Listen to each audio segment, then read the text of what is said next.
So after being diagnosed with celiac disease, I've done my best to live on a gluten-free diet, and unfortunately that means sacrificing quite a few things that I love. Today I'm going to share with you the top 5 foods that I miss eating after going gluten-free. This is not medical advice, this is just a recap on my experiences living with celiac. One of the top things I miss is beer.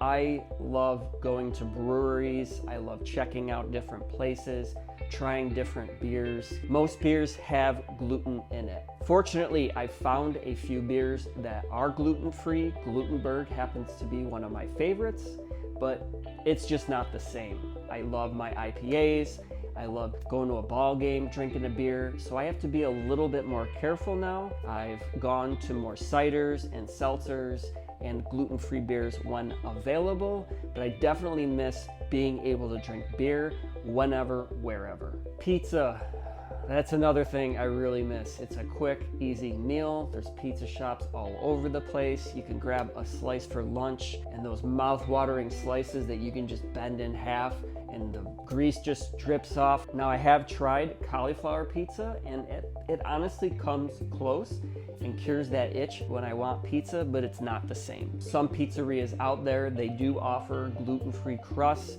but I'm not sure how safe they are in the kitchen because you can get cross-contamination. The third thing I miss is bread. I have found some gluten-free bread. A lot are hit or miss, but the texture is just, they're not the same. They don't hold together as well.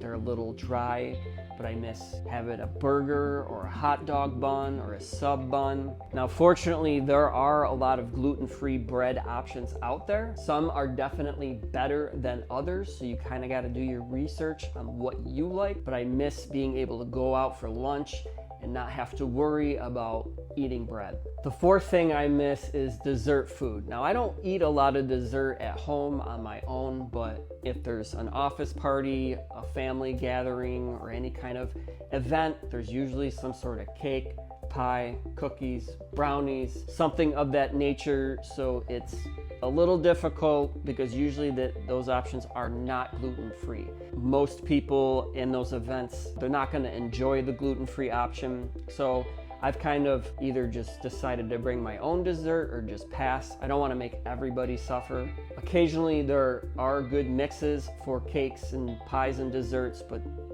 so far it's kind of been hit or miss. They're a little dry, they're not as good, let's be honest. And then there's pasta. Now, honestly, there's gluten-free pasta, and I've had the most success finding gluten-free pasta that almost tastes the same as normal pasta. This one isn't as bad, but the biggest issue is like going out to a restaurant. Most places don't have a gluten-free option, but honestly, eating pasta at home, I have found some awesome gluten-free pastas that are genuinely just as good as the real thing.